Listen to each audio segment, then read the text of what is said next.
Yeah. I'd like to report a missing persons. Yeah. First name Prupp. Last name, I have no damn clue. Description, yeah. Bowling ball round, greasy hair, probably sweating, holding a glass of wine, jelly donut stain on his chin. Last seen, Jenna Bacchus. Yeah. So he's like the Kaiser Sose of fantasy, so I'd really like to find him. Yeah, I'll hold.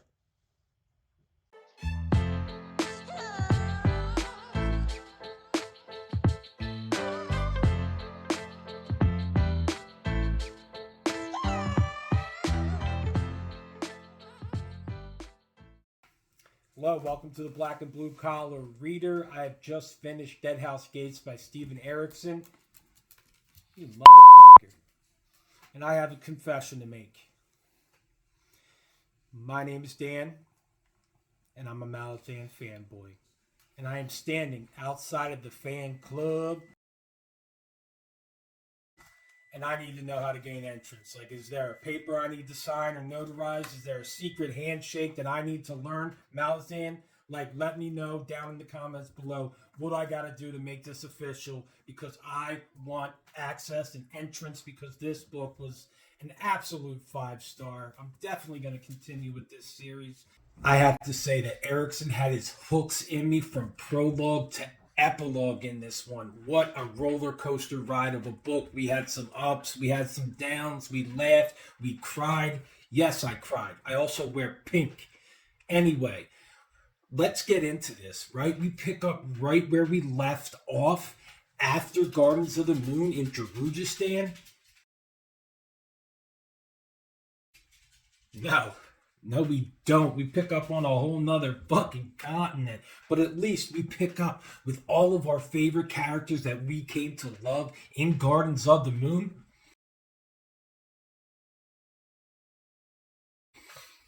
No, we don't. We only pick up with 4 of those characters. We pick up with the Sapper Fiddler. We pick up with the Assassin Callan. We also have the Dubru Thief Crocus and Absalar, a.k.a. Sorry. No, I didn't apologize. That is her name, and you'll understand those extra A's when you get into this book. We also get a slew of extra characters. We get an ex-Fenner priest named Haboric Lighttouch who's got no hands and is all tatted up. We get a big dude, badass named Bowden, who is an absolute savage. Read that prologue. And we also have a Malazan Imperial historian named Duker. We get a high mage named Culp and a Wiccan tribal leader named Coltane, who has been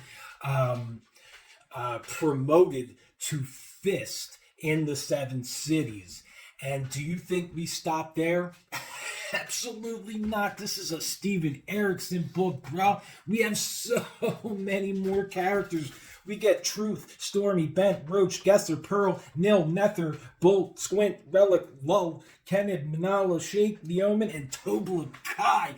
And do you think we stop there? Absolutely not. But I am going to stop there. That's where I draw the line. We get so many of these characters, and it's a testament to Erikson's writing, how he can make you feel for these characters in such a minuscule amount of page time. Yes, we definitely care, or at least I did definitely care for our main characters, but I felt something for our background characters. Shit, I felt something for their horses. I felt something for their fucking dogs. It was just a testament to his writing, how he can make you care for so many people in this story, and it was absolutely amazing. So let's get into it. On the continent of the 7 cities, in the holy desert of Raroku, the high priestess Shake has awakened a mythical, powerful whirlwind in an attempt to scourge all Malazan occupancy from this continent. And within all these cities, the locals are on the brink of revolution, and they have now pushed all of the Malazan armies and citizens out from their city walls. and Coltane, a Wiccan tribal leader who is now a fist of this army of the Seventh, is in charge of this mass exodus of Malazan people from these city walls to attempt to get them to safety while the Seven Cities armies are nipping at their heels. This mass exodus has come to be called the Chain of Dogs. Meanwhile, in this desert of Raroku, we pick up with two wanderers. We have Incarium, who is the half-blooded Jagu, and his boy, a Trell warrior named Mappo, and they have been ensnared into this path of hands where shape-shifting divers and soul-taking have converged in an attempt to find this place Tremorlor and a house Azith. So where one enters this house, they can reach ascendancy and become a god. So in this journey of the Path of Hands, Mappo and Incarium run into a priest of shadow named Iskarol Puss. This dude was funny, man. He was always talking to himself in Revelations and swatting people with brooms and throwing stones at monkeys with wings. This dude was hysterical. And listen, I need to go into this. I'm going to go off track here a little bit. But this book was hysterical. Throughout this book, I don't know, what did the kids say? I was L-O-L-ing. No, I was L-M AOing through the entire book. Whatever they fucking say, I was doing it because this book was so funny. And listen, I'm more of a vulgar type humor. I'm more of a Tyrion Lannister type humor type guy. But I gotta say that Erikson had me rolling with not even having to use a curse word or be vulgar. And that's just a testament to his writing. And I did not think I would laugh this much in a fantasy book. Now, I've gotten off track, so let's get back to our next plot. We also pick up with Felisin Peron, and the Empress has culled all the nobility and has forced her into slavery in the Odorol mines, where she befriends Hiboric Lighttouch and Bowden. And this story is one of trauma and redemption, and was one of the stories that I was most interested in. Also, in the mass confusion of this revolution, Callum, Fiddler, Absalor, and Crocus are using this revolution as a cover to pursue their mission to assassinate the Empress Lacine. So that is what you get for your plots. There are quite a few of them, but they were just heartwarming. The plot of the Path of Hands with Mappo and Incarium just hit my soul. That is a story of friendship, and it was amazing. That's the point probably where I cried. When you get to the Chain of Dogs, that's more of a military fantasy, and it was just so interesting. You know, we do get undertones of the hardships of war and the ignorance of war, in my opinion, because our historian Duker at one point was on both sides of the fence. And on both sides of the fence, when we talk about who's good and who's evil, it all depends on where you stand on that side of the fence. And it was really interesting to get the full scope of war and the everyday going-ons of the people. And, you know, there was starvation, there was dealing with the trauma of war and PTSD and losing your mind. And it was so interesting to get the full scope of a battle like this. And, you know, he really excelled at showing the mass scope of the going on in battle. You know, and with the The storyline that I was least interested in, I have to say, was the assassination attempt with Callum and Fiddler and Crocus and Absalor. However, like within the first book in Gardens of the Moon, Callum was kind of a background character for me. But in this book, man, he takes a a ninja step or seven up, because he just shows up as a bad dude, and it was so cool. His dialogue, his battles with the other forces in this book was very interesting. And there are, we also get the gods. We get the gods in this again, and I freaking love it. There's something that happens with animal companion of one of these gods, and him adopting a person, and I don't want to spoil it. It was just awesome. So the setting of this book is typically, you are basically in a desert the whole time, and there ain't shit in the desert but sand.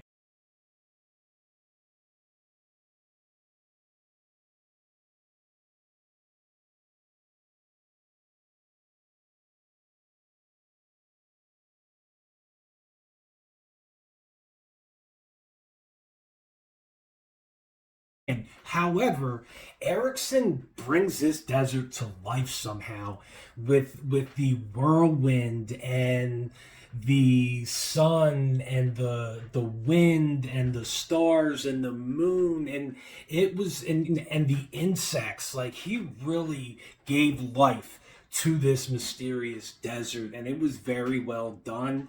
It was also very realistic. So when you're traveling in the desert, when you see TV shows, everybody's traveling in the desert, they're dehydrated, they're drinking their own piss under the sun. No, dude, you traveled at night, which makes so much more sense, in my opinion. While people were traveling through the desert, they traveled at night and slept during the day, during the hottest of the sun. And that just makes it more realistic for me, at least. And the desert was, essentially its own character. Also, I wanted to touch on the characters and Steven Erikson's portrayal of these characters. In my opinion, these are real characters. When I read this book and I see these characters in my mind's eye, they are flesh and human. And in saying that, these characters, I felt, were realistic. They were dealing with everyday issues that we all deal with in life. Even Mappo and Incarium, yeah, they are different races with green skin and tusks, but I think I could run into them at a freaking grocery store and have a real life conversation with them about what's going on in my life, what's going on in yours. Yeah, that sucks, man. I know. I feel you on that one. But that was something about Erikson's character work. Like, I felt that they were true to life, these characters. And in other books that I read, in my mind's eye, I see cartoons, or I see, anime type characters. No, these characters in my mind's eye were flesh and bone. And that is just one thing about these whole stories. Yes, they are dark, but in my opinion, we live in a dark world. It is not all rainbows, butterflies, and BJs. This is a tough world to live in, and the way Erikson portrayed these characters was, I just connected with, because I felt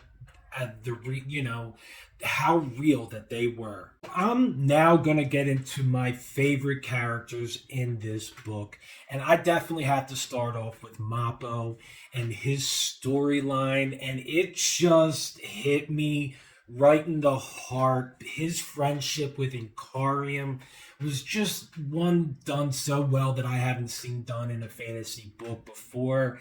And I haven't read Lives of Locke Lamora, but maybe I'll get to that. But this friendship in this book was inspiring.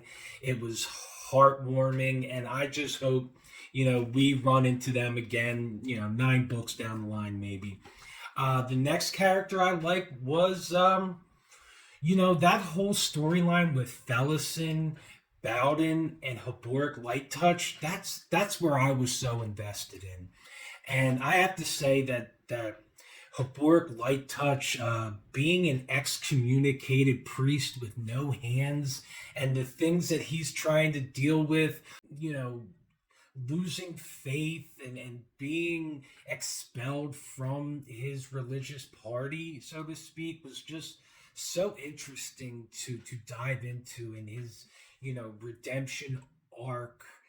And Bowden, he was just mysterious. And when you get to his story, it just shocked and surprised you.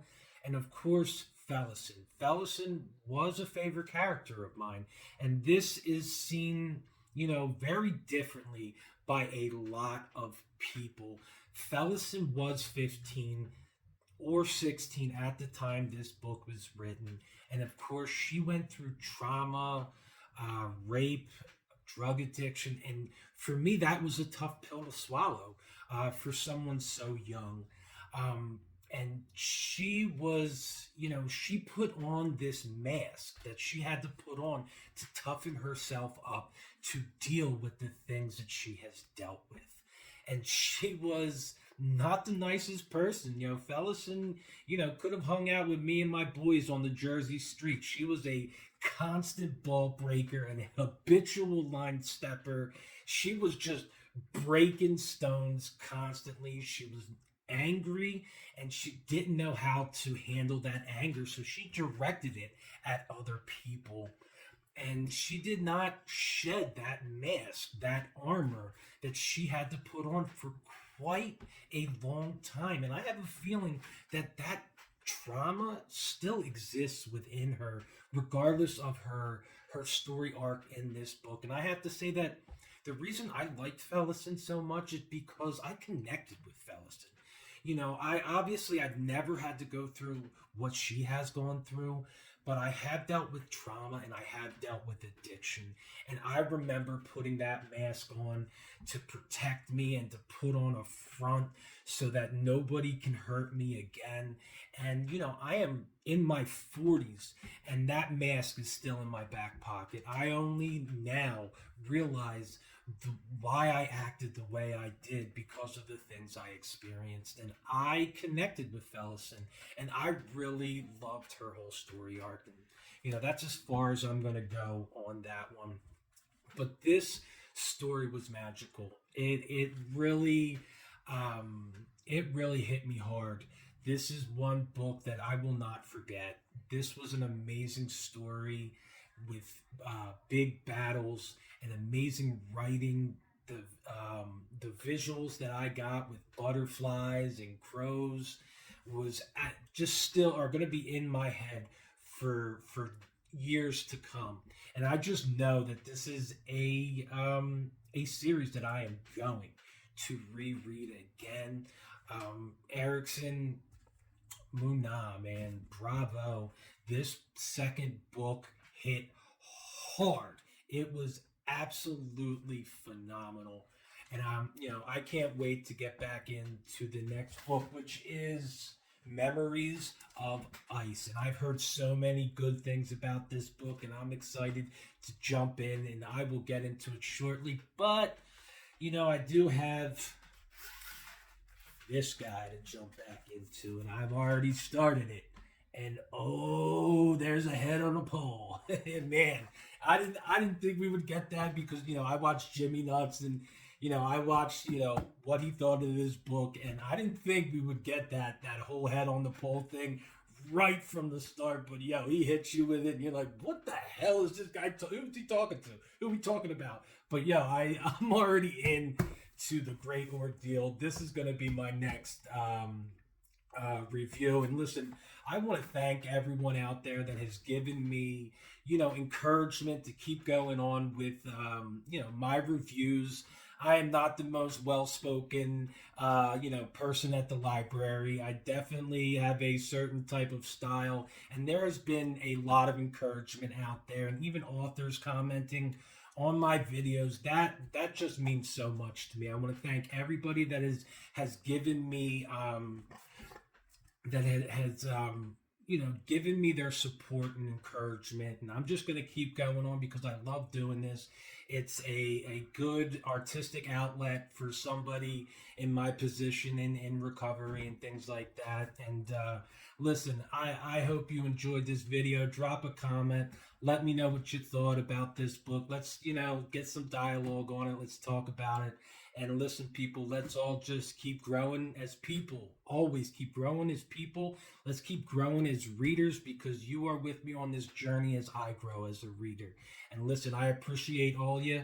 Until I see you next time on the flip side. Peace.